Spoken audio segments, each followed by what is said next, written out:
Welcome back to math academy. दोस्तों, आज हम कुछ इम्पोर्टेंट क्वेश्चनों की चर्चा करने वाले हैं, जैसे कि स्क्रीन पर दिख रहा होगा। और ये जो क्वेश्चन है जवाहर नवोदय विद्यालय एंट्रेंस एग्ज़ाम के लिए काफ़ी इम्पोर्टेंट है। जो बच्चे 6 क्लास में जवाहर नवोदय विद्यालय में जाने की सोच रहे हैं वो इस वीडियो को ज़रूर देखें। और उन सभी पेरेंट्स से भी कहूँगा जिनके बच्चे जवाहर नवोदय विद्यालय में प्रवेश की सोच रहे हैं, जो पेरेंट्स अपने बच्चों को जवाहर नवोदय विद्यालय में पढ़ाना चाहते हैं, उन सभी पेरेंट्स से भी कहूँगा कि इस चैनल को सब्सक्राइब ज़रूर करें, क्योंकि ये आपके बच्चों के लिए काफ़ी अच्छा प्लेटफॉर्म है। यहाँ पर काफ़ी मोस्ट इम्पॉर्टेंट क्वेश्चनों को कराया गया है और इसी तरह क्वेश्चन आपके एग्ज़ाम में देखने को मिलेंगे। तो आप इसे ज़रूर सब्सक्राइब कर लें और आप देखोगे कि आपका बच्चा नवोदय एग्ज़ाम में काफ़ी अच्छा परफॉर्मेंस करके आएगा और आपका एग्ज़ाम में अच्छा नंबर भी पाएगा। चलो, अगर आप हर एक वीडियो को ध्यान से देखोगे तो आप 20 में से 20 जो क्वेश्चन आते हैं उसको अटेम्प्ट कर पाओगे, क्योंकि सारे एक ही पैटर्न बेस होते हैं। चलो, पहला क्वेश्चन शुरू करते हैं। तो यहाँ पर जैसे कि कहा, इस तरह क्वेश्चन आपको देखने को मिलेगा। 5 अंक है। अंक ये बड़ी से बड़ी विषम संख्या जो इन अंकों की मदद से बनाई जा सकती है। तो यहाँ पर कुछ आपके सामने अंक दे रखे हैं, जैसे कि 3, 5, 7, 9 और 0। इन अंकों से बनाई सबसे बड़ी से बड़ी संख्या बनाना है जो कि विषम हो। साथ में क्या हो? विषम संख्या और सबसे बड़ी संख्या। तो आपको यहाँ पर क्वेश्चन को ध्यान से पढ़ना है, क्योंकि जल्दबाजी में आप गलत कर दोगे। तो आपको बड़ी से बड़ी संख्या बनाने के लिए सबसे पहले बड़ा अंक लिखा जाएगा। उसके बाद देखिए दोस्तों, इसमें 7 को लिखा जाएगा, उसके बाद 5 आएगा। तो यहाँ पर जो गलती होगी दोस्तों वो कहाँ पर होगी वो भी ज़रूरी है। 5, 3, 0। जल्दबाजी में आप इसको इस तरह से गलती कर सकते हो। और ये मैंने देखा है कि आपकी, क्योंकि ऑफलाइन क्लास में मैं पढ़ाता हूँ, तो बच्चे यहाँ पर ज़्यादातर गलती कर देते हैं। तो यहाँ पर क्या ध्यान देखना है, क्वेश्चन को ध्यान से पढ़िए कि यहाँ पर ये सबसे बड़ी संख्या है और सम संख्या है। पर यहाँ पर क्या पूछा है दोस्तों? यहाँ पर पूछा है विषम। तो विषम बनाने के लिए क्या होगा, कुछ अंकों को, विषम नंबर को हमें क्या होगा, चेंज करना होगा। तो सबसे बड़ी जो संख्या होगी विषम, वो आपके सामने कुछ इस तरह की होगी। तो सही आंसर दोस्तों इसका होगा तीसरा आंसर, एकदम करेक्ट होगा। चलो, इसी तरह से नेक्स्ट क्वेश्चन देखते हैं और देखते हैं कि इस क्वेश्चन में, इस तरह क्वेश्चन भी एग्ज़ाम में हमने देखा है। और ये चूँकि प्रीवियस ईयर का पेपर है तो ये काफ़ी इम्पोर्टेंट हो जाता है। आपको पता होना चाहिए कि एग्ज़ाम में किस तरह क्वेश्चन आ रहे हैं आजकल। चलो शुरू करते हैं नेक्स्ट क्वेश्चन। तो यहाँ पर आप 5 से 6 क्वेश्चन का एक वीडियो देखेंगे, जिसमें सारे के सारे क्वेश्चन एक पैटर्न बेस होंगे। यहाँ पर इसको देखते हैं। 5 अंक की छोटी से छोटी संख्या जो 75 से पूरी तरह से विभाजित है, वह संख्या कौन सी है? तो दोस्तों यहाँ पर 5 अंक की सबसे छोटी संख्या देखेंगे कौन सी होती है। तो 5 अंक की सबसे छोटी संख्या होती है 10,000। अब हमें क्या करना है, इसके करीब देखना है, वह संख्या ढूंढना है जिसमें 75 का भाग चली जाए और वह 5 अंक की सबसे छोटी संख्या हो। तो दोस्तों इसमें 75 का भाग नहीं जाएगा, तो इसमें कुछ ऐड करना होगा। क्या करना होगा? कुछ प्लस करना होगा। तो वो क्या जोड़ना है, आपको वो संख्या पता करना है। जैसे यहाँ पर देखिए, ऑप्शन ट्राई करोगे तो ऑप्शन ट्राई भी कर सकते हो, लेकिन इसके मेथड को सीखना है कि किस तरह से इसको सॉल्व करते हैं, तो वो देखते हैं। दोस्तों इसमें सबसे पहले हम क्या करेंगे, 75 से इसमें भाग देंगे। किससे भाग दिया? 75 से इसमें भाग दिया और इसमें से हम शेषफल को क्या करेंगे, माइनस कर देंगे। ठीक है, और इसका जो भी आंसर आएगा दोस्तों, इसके आंसर को हम क्या कर देंगे, 10,000 में जोड़ देंगे। किसके आंसर को? इसमें जो भाग देंगे, उसके बाद इसके शेषफल को क्या कर देंगे, शेषफल को हम माइनस करेंगे। इस 75 में से जो भी आंसर इसका आता है उसको हम कहाँ जोड़ देंगे, इससे 10,000 में, 5 अंक की सबसे छोटी संख्या में ऐड कर देंगे। तो ये था इसकी स्टेप्स के बाद आप करते इसको सॉल्व और आपके बेहतर समझ में आ जाएगा। चलो स्टेप को देखते हैं। तो पहले क्या करना है, हमें क्या करना है कि 10,000 में क्या जोड़ें कि आपका आंसर ठीक हो जाए। चलो यहाँ पर लिख लेते हैं 10,000।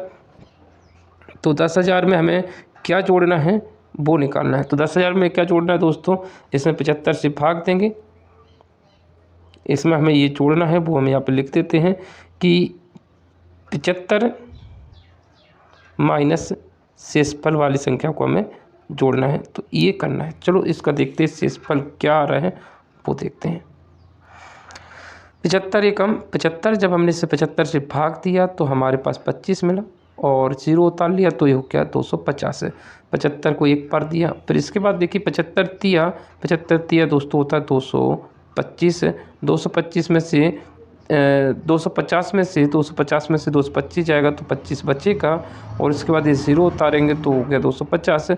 इसी तरह से हम क्या करेंगे, यहाँ पर इसको थोड़ा सा रफ कर लेते हैं। ओके,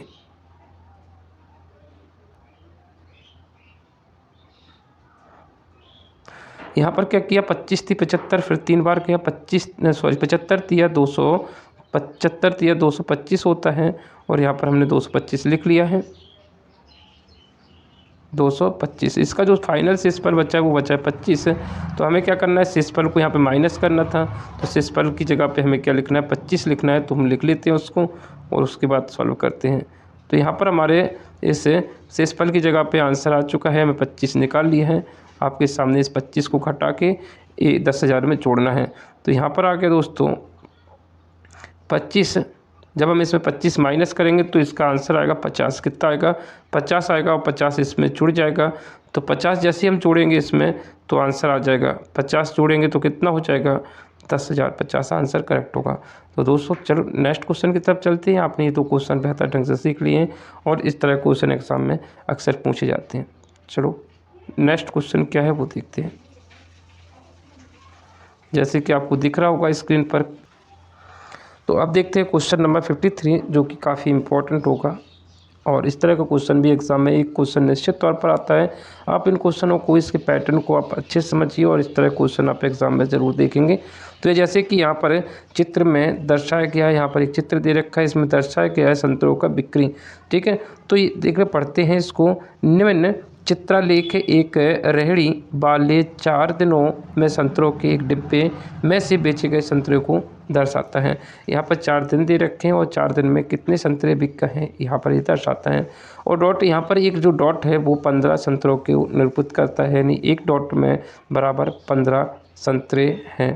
ठीक है, तो यहाँ पर ऐसे कितने डॉट हैं, जब आप इनको सब डॉटों को गिन लोगे तो आपके कुछ 15 डॉट मिलेंगे। 1 2, ठीक है, 1 2 3 4 5 6 7 8 9 10 11, और इस तरह से आप देखेंगे कि 15 डॉट हैं। 15 डॉट हैं, हर एक डॉट में कितने संतरे हैं दोस्तों, यहाँ पर हर एक डॉट में 15 संतरे हैं। इस तरह 15 डॉट में संतरों की संख्या हो जाएगी 15 × 15, तो ये 225 संतरे बिक गए। कितने बिक गए, 225 संतरे यहाँ पर बिक जाते हैं। और शेष कितने बचे हो गए, 25 संतरे शेष बचे हो गए, तो 25 हम इसमें ऐड कर देंगे। तो दोस्तों हमारा जो आंसर निकल के आएगा 250 संतरे। अब देखिए यहाँ पर क्या पूछा है, रेहड़ी के डिब्बे में 25 संतरे बचे हो गए हैं, डिब्बे में कुल कितने संतरे थे, डिब्बे में कुल कितने संतरे थे ये बताना था। तो आपने क्या किया, यहाँ पर कुल संतरों की संख्या पूछी थी, उसको आपने निकाला है। ठीक है, काफ़ी आसान क्वेश्चन था, और इस तरह क्वेश्चन अक्सर आते हैं। तो यहाँ पे नोट्स वगैरह भी ध्यान से पढ़ लिया करो, जैसे कि आप देख पा रहे होंगे। तो यहाँ पर हमने क्या सीखा, सबसे पहले इस तरह क्वेश्चन को ध्यान से पढ़ना होता है। यहाँ पे 4 दिन की बिक्री दे रखी है, और यहाँ पर डॉटों की संख्या कितनी है, 15 है डॉट, और हर एक डॉट में 15 संतरे हैं। तो बिके हुए संतरों की संख्या कितनी हो गई, 225 हो जाती हैं, और शेष बचे संतरों कितने थे, 225 शेष बचे हैं। और इस तरह से हमारे पास कुल कितने संतरों के डिब्बे थे, तो 250 थे। और यहाँ पर यही पूछा था, 250 में से आपके 225 बच जाते हैं, तो शेष कितने बचेंगे, 25। तो ये क्वेश्चन था, और काफ़ी इसी तरह क्वेश्चन इजी क्वेश्चन पूछे जाते हैं। चलो नेक्स्ट क्वेश्चन की तरफ चलते हैं। अगला क्वेश्चन क्या है वो देखते हैं। जैसे कि आपके सामने दिख रहा होगा, और काफ़ी इंपॉर्टेंट क्वेश्चन है सभी के सभी। चलो शुरू करते हैं इसको भी। क्वेश्चनों को ध्यान से पढ़ा करो, हर एक क्वेश्चन को ध्यान से पढ़ोगे तो आप देखोगे कि काफ़ी इंपॉर्टेंट क्वेश्चन है, और इसी तरह से तो क्वेश्चन एग्जाम में आ। चलो शुरू करते हैं। स्क्रीन पे जैसे कि आपको क्वेश्चन दिख रहे हैं, और यहाँ पर ये क्वेश्चन जो है जैसे कि हम बता चुके हैं कि काफ़ी इंपॉर्टेंट है, प्रीवियस ईयर के क्वेश्चन लिए हैं, तो वो सारे इंपॉर्टेंट भी होंगे। चलो तो 54 क्वेश्चन हम समझने वाले हैं, और काफ़ी ध्यान से समझना, और देखते हैं क्या है क्वेश्चन। यहाँ पे बोला है कि बड़ी से बड़ी संख्या, भाई बड़ी से बड़ी संख्या जिससे 280 और 1245 से भाग दिए जाने पर शेषफल क्रमशः शेषफल क्रमशः 4 और 3 प्राप्त होते हैं।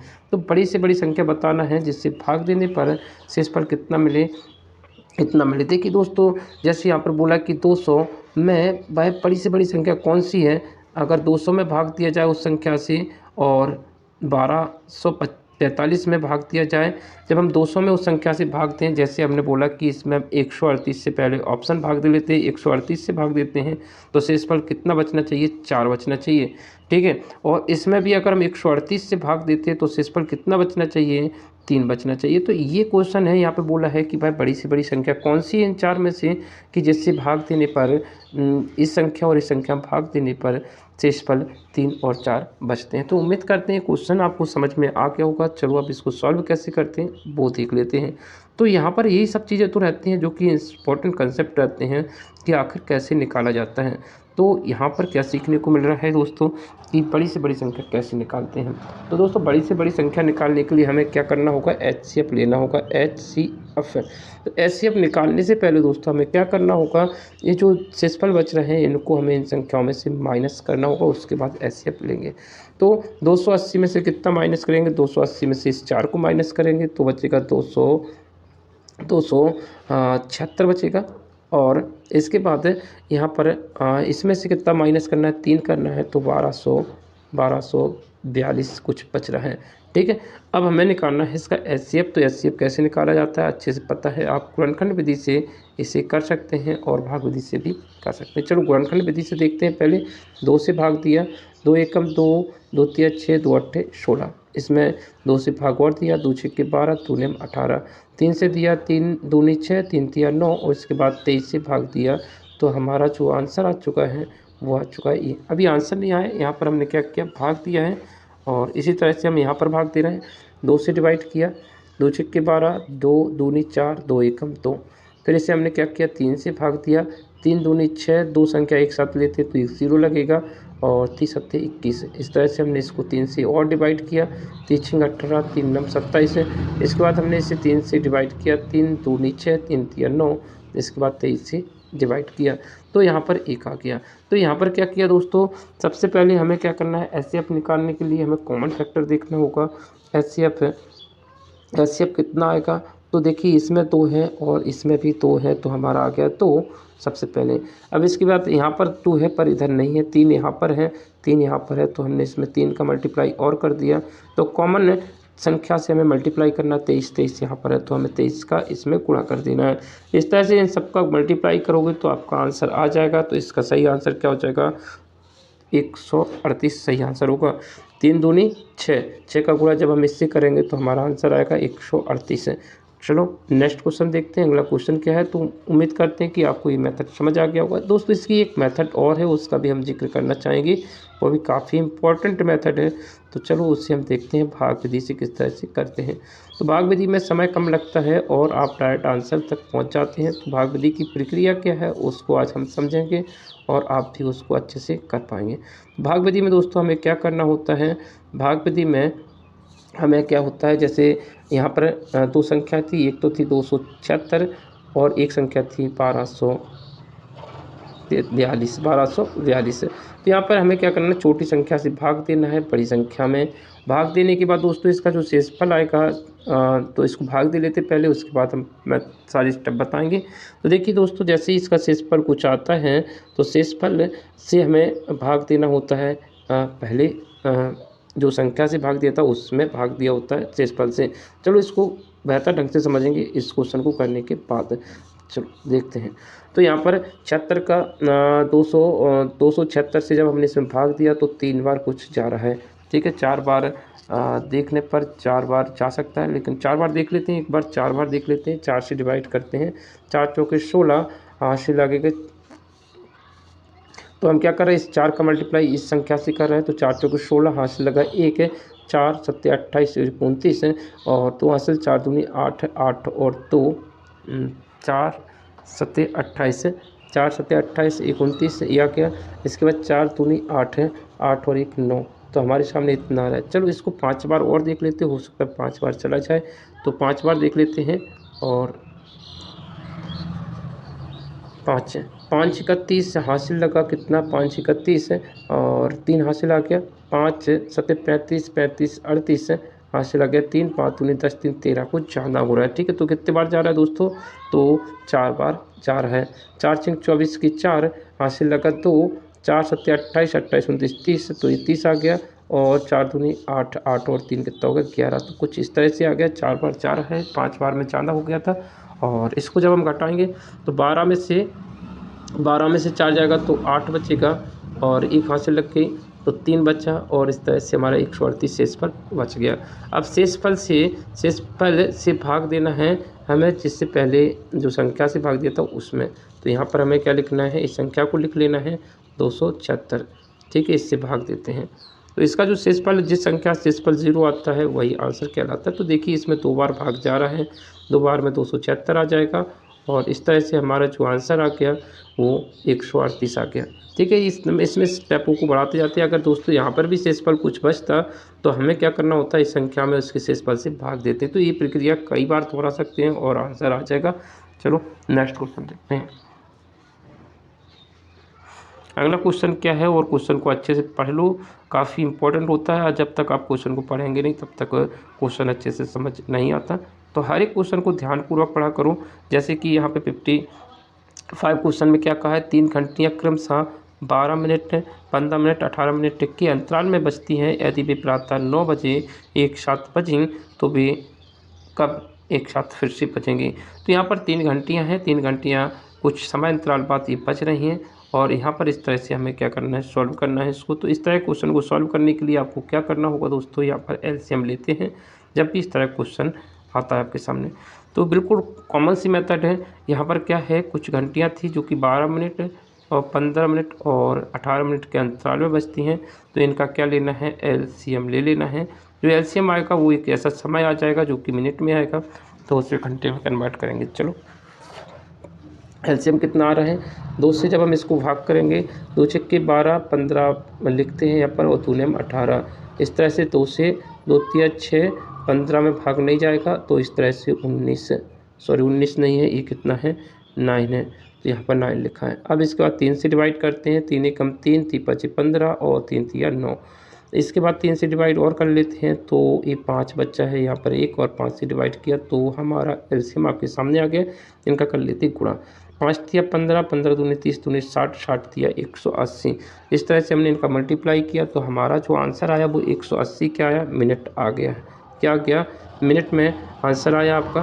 और इसको मिनट को हमें क्या करना है, घंटे में कन्वर्ट कर लेना है, क्योंकि यहाँ पर जो समय दे रखा है वो कुछ 9 घंटे 9 बजे बजे थे। तो ये 180 को घंटे में बदलने के लिए हमें क्या करना होगा, 180 में 60 से भाग देना होगा। तो ये किस में कन्वर्ट हो जाएगा दोस्तों, घंटा में आ जाएगा इसका आंसर।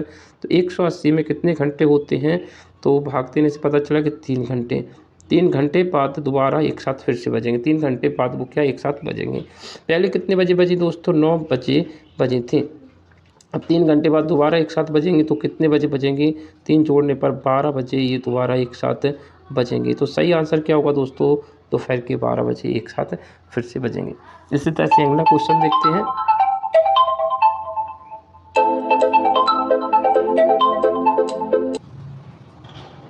चलो नेक्स्ट क्वेश्चन देखते हैं, अगला क्वेश्चन क्या है उसको समझ लेते हैं।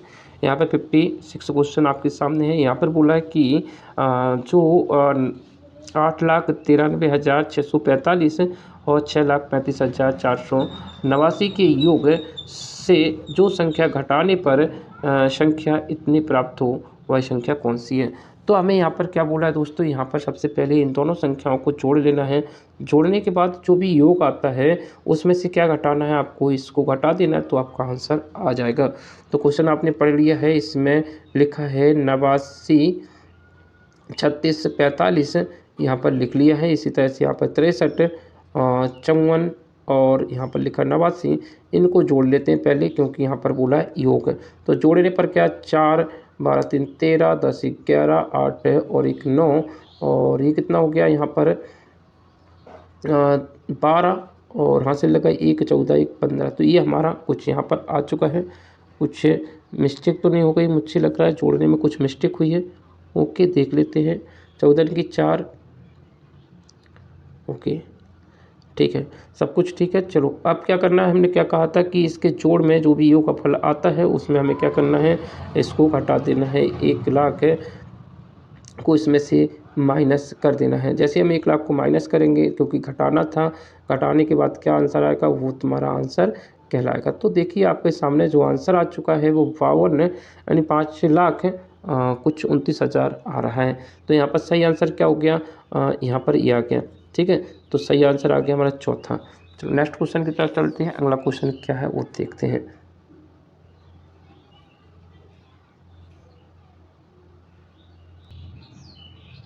चलो जैसे कि आप देख पा रहे होंगे, अगला क्वेश्चन है 57 क्वेश्चन को करते हैं। एक कमीज के लिए 2 मीटर 75 सेंटीमीटर कपड़ा चाहिए, तो 6 कमीजों के लिए कितना कपड़ा चाहिए। तो दोस्तों ये काफ़ी सरल क्वेश्चन है।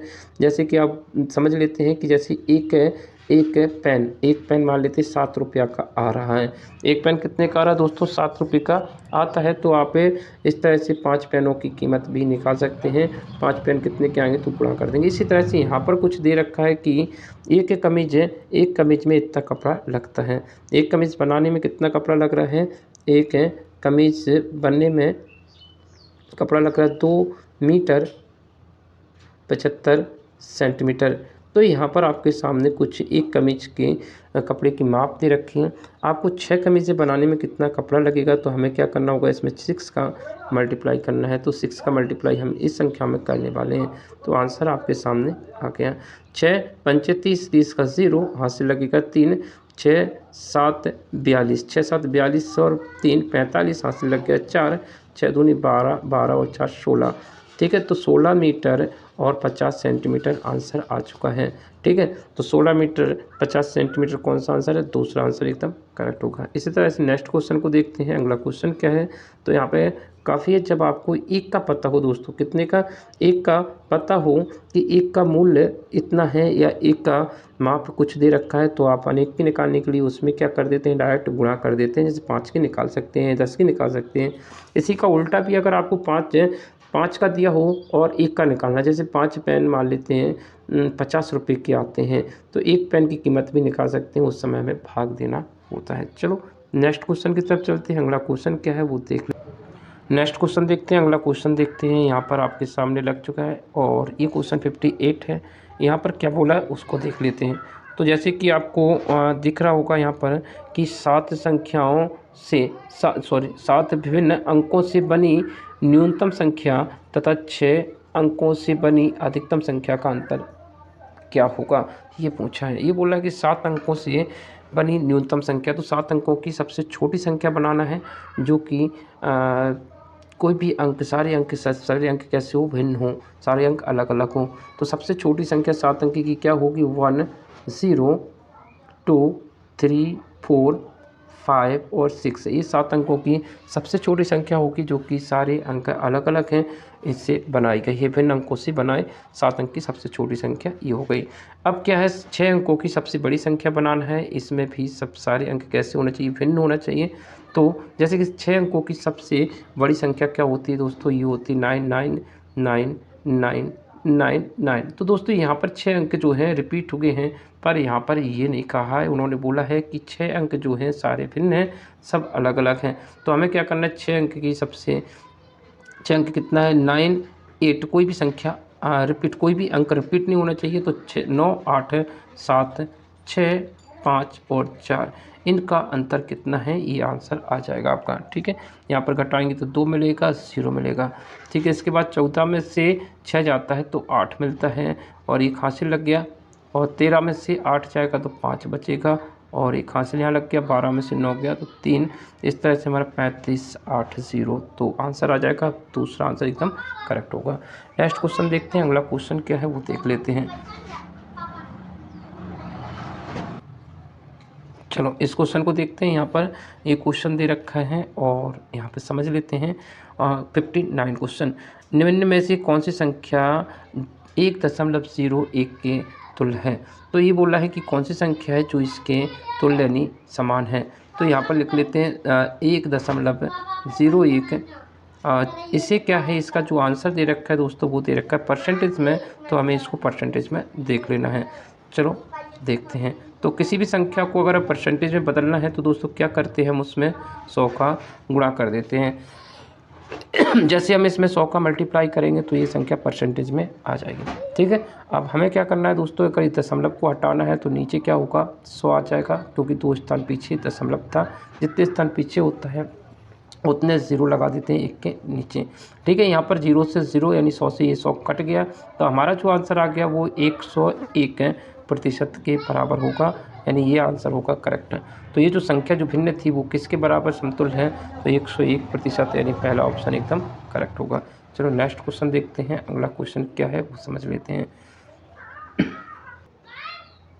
नेक्स्ट क्वेश्चन 50, यहाँ पे 60 में क्वेश्चन को पढ़ लेते हैं। टमाटर के भार में 90% पानी है, 25 किलोग्राम टमाटर में पानी की मात्रा कितनी है ये बताना है।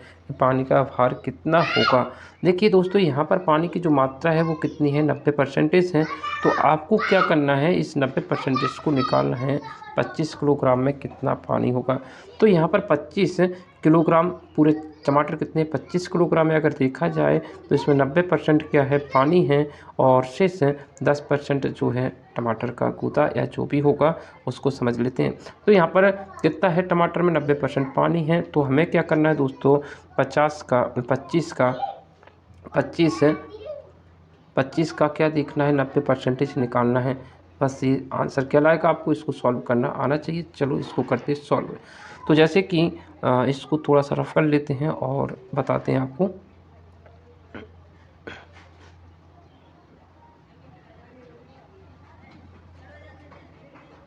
चलो देखें, और इसका आंसर आपके सामने आज गया होगा, आपने भी निकाल लिया होगा। 25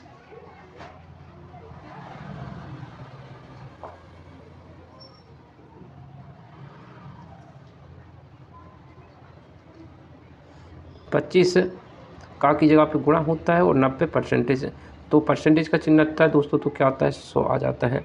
तो हमें क्या करना है दोस्तों, यहाँ पर सॉल्व कर लेते हैं इसको, और इसको इससे मल्टीप्लाई, 0 से 0 कट गया, और 25 से 90 होता है 225। 25 90 कितना होता है, 225, उसमें 10 से भाग देना है। तो 25 90 इन दोनों का गुणा किया और इसमें हमें 10 से भाग दे देना है। तो 10 से भाग देना है, नहीं तो एक स्थान बाद दशमलव लग जाएगा। तो हमारा 22 दशमलव कितना आ गया, 5 आंसर हो जाएगा। तो इस तरह से हमारा नेक्स्ट क्वेश्चन भी कंप्लीट हो गया। अगले क्वेश्चन को देखते हैं। चलो नेक्स्ट क्वेश्चन देखते हैं। यहाँ पर क्या कहा है, कितने समय में 4250 रुपया 8% वार्षिक साधारण ब्याज की दर से इतना हो जाएगा, 5610 रुपया हो जाएगा। तो ये बोला है कि जो 4250 रुपया है, 4250 रुपया कितने समय में जो प्रिंसिपल 4250 है और अमाउंट कितना हो गया, 5610 रुपया। तो ये 5610 होने में कितना समय ले लिया, तो ये बताना है आपको, टाइम निकालना है कितना समय लगा है इतना होने में। तो दोस्तों यहाँ पर क्या करना है, अपन को ऐसा ही निकाल लेना है। ऐसा ही बराबर क्या होता है, ऐसा ही बराबर होता है अमाउंट माइनस प्रिंसिपल। जैसे हम इसको माइनस करेंगे तो आपके सामने क्या आएगा वो देख लेते हैं। क्या करना है, 5610 में से कितना माइनस करना है, 4250 माइनस कर देना है। तो 0 11 का 6 मिलेगा, हासिल 1 3, और इस तरह से हमारे पास जो ब्याज आया, ब्याज के रूप में 1360 रुपया ब्याज आ गया। 1360 रुपया ब्याज हो गया। और ब्याज बराबर क्या होता है दोस्तों, ब्याज बराबर होता है SI बराबर प्रिंसिपल रेट और इनटू टाइम बटे 100 होता है। तो हमें यहाँ पर इस फॉर्मूले में रख देना है। SI की जगह पे कितना आ गया, 1360 रुपया आ गया। और प्रिंसिपल कितना था दोस्तों, प्रिंसिपल हमारा है 4250, तो यहाँ पर लिख लिया 4250 गुणे रेट कितनी है दोस्तों, रेट है 8, तो 8 आ गया इसकी जगह पर रेट, और टाइम निकालना है तो निकाल लेते हैं। यहाँ पर है 100। चलो इसको करते हैं सॉल्व। यहाँ पर 0 से 0 कट गया, ठीक है, और 8 से हम इसको काट रहे हैं। 8 से हम क्या कर रहे हैं, इस संख्या को काट लेते हैं। 8 एकम 8, 5 बचेगा, 8 सत्ते 56, और एक 0 लगा हुआ है, ठीक है। इसी तरह से ये 10 जो है इधर जाएगा तो मल्टीप्लाई में जाएगा, तो जाएगा कितना, 1700, कितना हो जाएगा 1700। एक इसके बराबर है 400 25 गुणित टाइम। जब हम इसको सॉल्व करेंगे तो हमारा आंसर आ जाएगा। चलो इसको और काट लेते हैं। 5 से काटे, 5 अट्ठे 40, 5 अट्ठे 40 और 5 25। 5 से काटते हैं, 5 तिया 15, 2 5 चौके 20। ठीक है, इसी तरह से हम जब इसमें 5 से और काट लेते हैं, 5 एकम 5 और 5 सत्ते 35, 5 31, 5 अट्ठे 40 और 17 चौके 68। इस तरह से हमने देखा कि टाइम जो आ गया वो 4 बरस आ गया है। तो सही आंसर जो है इसका 4 बरस हो जाएगा। चलो इसी के साथ हम इस वीडियो को यहीं पे विराम करते हैं। नेक्स्ट वीडियो तुरंत ही अभी 1 डेढ़ घंटे के अंदर आपको नेक्स्ट वीडियो मिलने वाला है। चलो तक इस वीडियो को देखने के लिए धन्यवाद और thank you for watching this video.